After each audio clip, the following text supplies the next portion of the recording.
ہو رہا ہے. Hats off to all of them globally جس طرح ہم اس کو لے کے چلے ہیں, اور فخر امان صاحب جو بہت ماشاء اللہ ایکٹیو ہیں کشمیر کمیونٹی کو انٹرنیشنلائز کرنے میں, and the government of Pakistan is also doing a good job, اور پولیٹیکل پارٹیز پاکستان کی اور پاکستان کا میڈیا بھی, ہیٹس آف ٹو دیم کہ دن رات آپ لوگوں نے ہمارا کشمیر کاز کو دنیا تک ہمارا پیغام پہنچایا ہے, اور پوری دنیا کی جو عوام ہے جو گلوبل پریشر ہے وہ آہستہ آہستہ جنریٹ ہو کے اتنا پاورفل ہو رہا ہے کہ امریکہ کے کانگریس مین, دنیا بھر کے جو پالیٹیشینس ہیں وہ بھی اب شور مچانے لگ گئے ہیں اپنے جو بھی ان کے ہیڈ اسٹیٹس ہیں کہ وہ اس کے اوپر کوئی ایکشن لیں.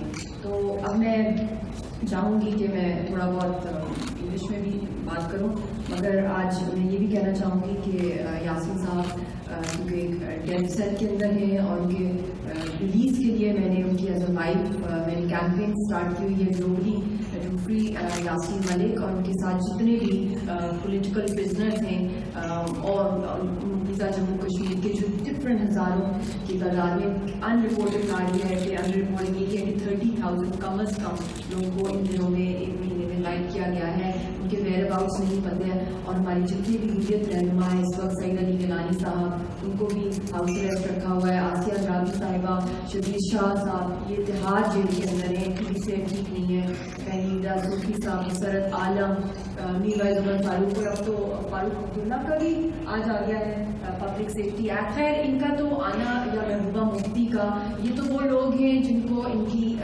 جو ان کی حرکتیں تھیں جب یہ پاور میں تھے, at the helms of the affairs تھے, انہوں نے کشمیریوں کے خون کے اوپر سیاست کی ہے. تو یہ اللہ بھی ان کو دکھاتا ہے کہ کن دشمنوں کا انہوں نے ساتھ دیا, اور کشمیر کی تحریک جو تھی اپنے ہی کشمیریوں کے خلاف انہوں نے منافقین کا جو رول پلے کیا, اور بہت مزے لیے, بڑے مزے لوٹے ان کے خاندانوں نے, اور انہوں نے وہ کالے قوانین پاس کیے. یہ بہت بڑا المیہ ہے کہ اللہ دکھاتا ہے آپ کو کہ آپ کی یہ جو پپٹ اسمبلیز جو تھیں جن کے تھرو آپ لوگ آتے تھے الیکٹ ہو کے ہندوستان کی آرمی بھٹوں کے سپورٹ سے, تو آپ نے جو پبلک سیفٹی ایکٹ, جو ٹاڈا موٹا, arm forces special powers act, جتنے بھی کالے قوانین لگائے تھے وہ آپ کو ہی گلے پڑ گئے ہیں, اور آپ کو بھی ہندوستان نے جتنا یوز کیا پھینک دیا, وہ خود آ رہے ہیں میدان کے اندر ڈائریکٹلی اپنی آرمی کے علاوہ بھی. تو اللہ دکھاتا ہے. But on the whole draconian laws کے خلاف بھی میں یہی آپ سب سے جو لوگ یہاں پہ بیٹھے ہوئے ہیں کہ آپ سب لوگ بھی اس کے اندر کیمپین کو ہمیں جوائن کریں, کہ جتنے ہمارے اس وقت پیسفل پولیٹیکل جتنے بھی ہمارے پرزنرز ہیں, کشمیری پرزنرز ہیں جن کو لاک اپ کیا, ان کے خلاف آپ لوگ آن لائن پٹیشنز اسٹارٹ کریں. پاکستان ہاؤس کو بھی میں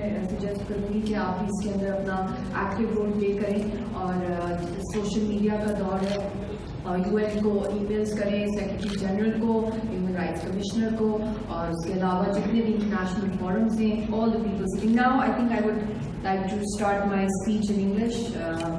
First of all, as you all know that on 5th of August, Article 370 and 35A was scrapped illegally by just one small presidential order, which no war could have done. This little scrapping did that for the Kashmiri people, took away, snatched our ownership right under our feet, and took away our voter right, our residency rights, and transforming us into refugees, which is completely surpasses all international treaties, conventions, norms, the UN Security Council resolutions, all bilateral treaties, all multilateralisms, and this was done, even it has surpassed their own Supreme Court and also the Indian Constitution and their Parliament.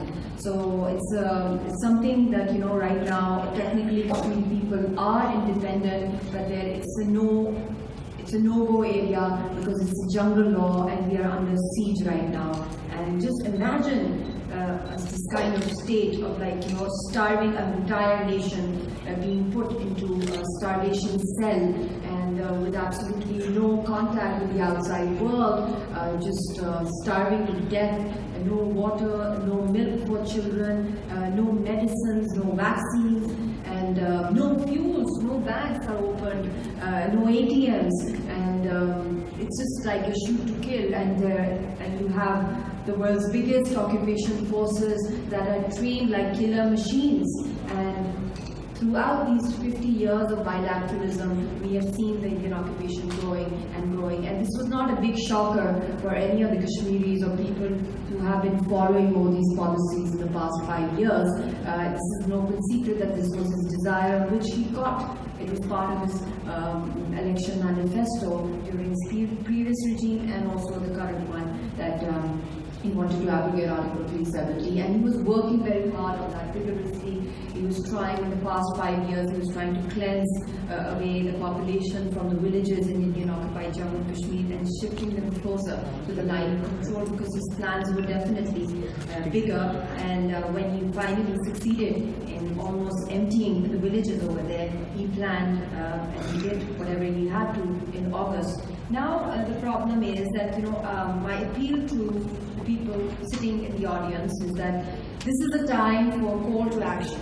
To all the people sitting here, to all global citizens, journalists, students, intellectuals, lawyers, academics, activists, everyone, artists, thinkers, poets, professors, that Modi's government, which is following, as we all know, it's a repressive violent set by the Israelis in the West Bank, which is being led by the BJP right now. So I appeal to different societies, unions, think tanks, political entities all over the world, because my approach has never been India, Pakistan or Kashmir.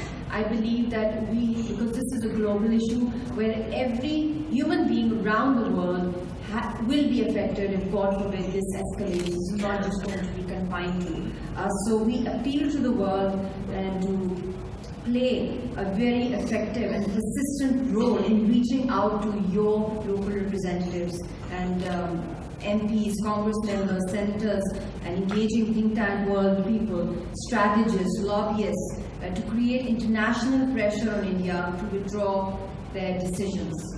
Now, I appeal to the students also, because I have been interacting with students all over Pakistan. I've covered over 400 educational institutes, and we're doing peaceful campaigns, signature campaigns to support the implementation of UN Security Council resolutions. So I would expect Mr. Afzal Khan also to work in his constituency, and I'm sure you are already very active, that you request your students to, the people of your area, to reach out to academics and to professionals and to network their voice. We all need to network and unify globally. Where we are lacking, we are segmented. We are protesting all over the world, but one day we should decide globally that this should be a call for the world, where we all unify all over the world. We should try to make a plan of mapping that down and then have an hour or a moment of silence and protest all the time. Thank you. Then my appeal to the academics, to learned people, especially to lawyers, because this is a legal case, and we have almost 24 UN Security Council resolutions that have still not been implemented, that academics, lawyers must formulate professional opinions about the morality, legality, and the socio-political implications of this abrogation of Article 370 by either writing articles, providing audio clips, or making video testimonials. And I request everyone out there, whoever is listening to me, to pass resolutions, and I'm sure you will be passing some resolutions here as well, or joint statements through your unions, through bar councils, through think tanks like the Pakistan House, and create further pressure on India. And then international pressure on India can definitely make our Kashmir case stronger, the way it has done today. It's a proof what the Indian Supreme Court has said, that we should move towards normalcy in Indian-occupied Jammu and Kashmir. So this is because of the work that Pakistan has done, because of the work that Kashmiris have done internationally, international media and global public. But we need to accelerate that. And secondly, graphic designers. There are a lot of youngsters over here who are doing great work. Hanan over here and his team. And hats off to all of you. And we need more and more graphic designers and infographics. You've taught me these words, Hanan, and I've learned a lot from you. And commendable work you've done for Kashmiris. And brilliant content writers need to gather in a big class of Hanan. And we need to amplify our voices and share our work with each other, and follow all those people who are very, very active on social media, especially on Twitter. And yes, there's a serious problem that I think the government should probably is working on that, that, you know, each time we tweet or we share something on Facebook or Insta, we get a warning sign from Twitter or from Facebook that, you know, this is against the norms or the regulation. So I hope that the government works on that, because that is one of the most powerful tools of accessing the world. And even I've heard that the president of Pakistan got arrested on one of his tweets. So we need to send a very strong message across. Mass mobilization, as you all know, in any kind of movement or revolution, is the power of the people.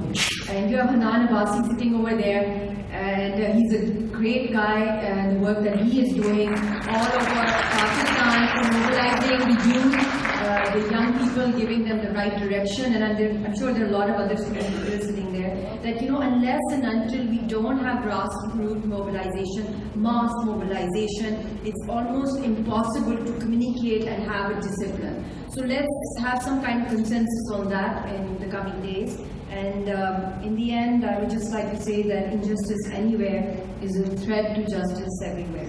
So we have to refute the stance of India's stance or their believability or whatever they're campaigning, because they have been fully exposed. And there are lots of ideas of how to engage in the UN mechanism and their special procedures, engaging with the rapporteurs.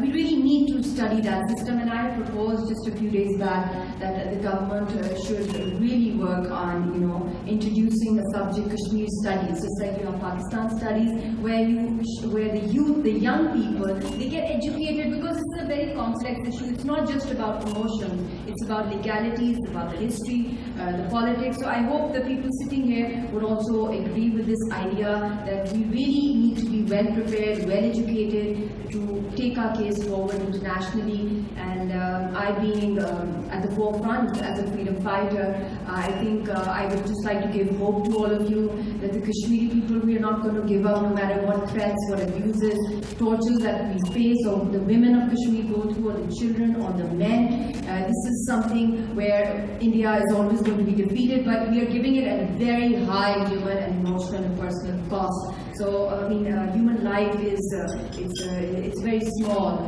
the time frame that we are existing on this planet. So let's all work and save humanity, because if, God forbid, the way it's escalating, even a small micro nuclear exchange coming from the Indian side, because of the statements and their acts and all, the way the situation is at the LOC, it's horrific. And so we really need to focus on the ramification or the side effects of a nuclear war if that happens. And this is not just a statement coming from me. 27th of February, nuclear codes were exchanged. I think defense experts will give a better definition of that. And side effects, in just short words, is a nuclear famine.